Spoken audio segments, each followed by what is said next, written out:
So when the pier was designed in 1930, it was an homage to Versailles, and the roof is a replica of the royal chapel of the Palace of Versailles.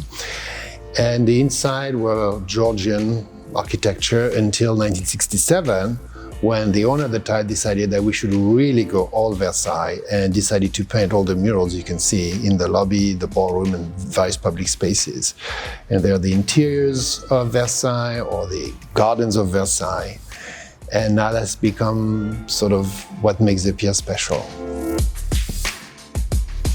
The Ritz-Carlton Toronto has got an absolutely unique location. It's a hotel that is only 8 years old. We have worked with a local designer called Alan Chan from the design agency, and we used materials and design and that were significant to the location. So the lake has got a lot of influence with the colors, the rail, the tracks, and the polymers with the shapes and the form and the style of what you see in our guest rooms and in our public space.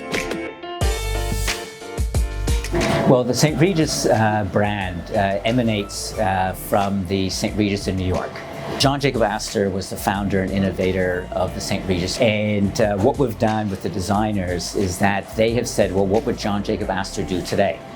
And so the attention to detail, the amount of molding, the quality of the stonework. You'll see around the hotel, some of the stonework is exceptional, but you'll see the wonderful veins that match each other, and it continues along a pattern. You'll see this throughout the hotel. We've lightened the color, made it a little bit more current, a little bit more residential, but it has that attention to detail that John Jacob Astor would be so excited about today. We want it to feel very residential in style, so that's everything from the design of the building, which is a Pritzker Prize award-winning architecture, all the way through to the guest rooms and suites. The interiors were designed very much to resemble a private residence. If you think of a sort of a very exclusive, curated private apartment in New York, that's very much the guest experience that you would have staying at Park Hyatt New York. It's actually very easy to walk past the entrance and not even realize it was a hotel. We work with Holly Staggart, one of the best galleries in New York, and always trying to showcase New York artists and give them a platform.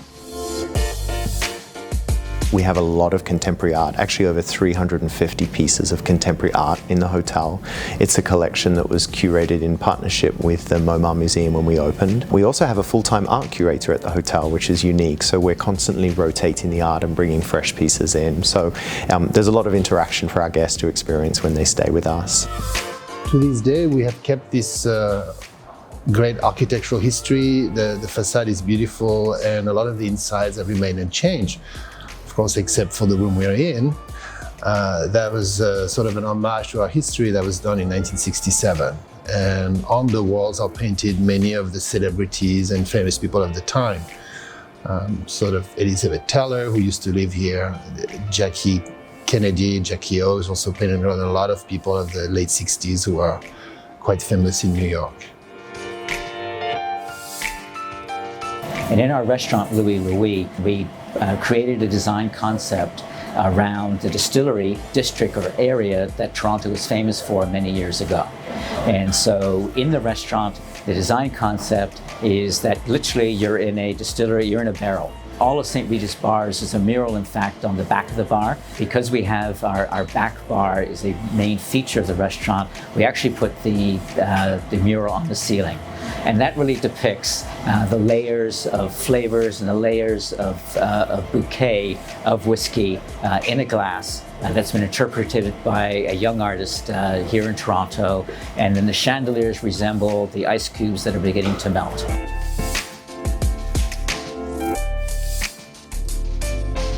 We want to make sure that it still conforms with the idea of providing a service style that is warm, relaxed, yet refined.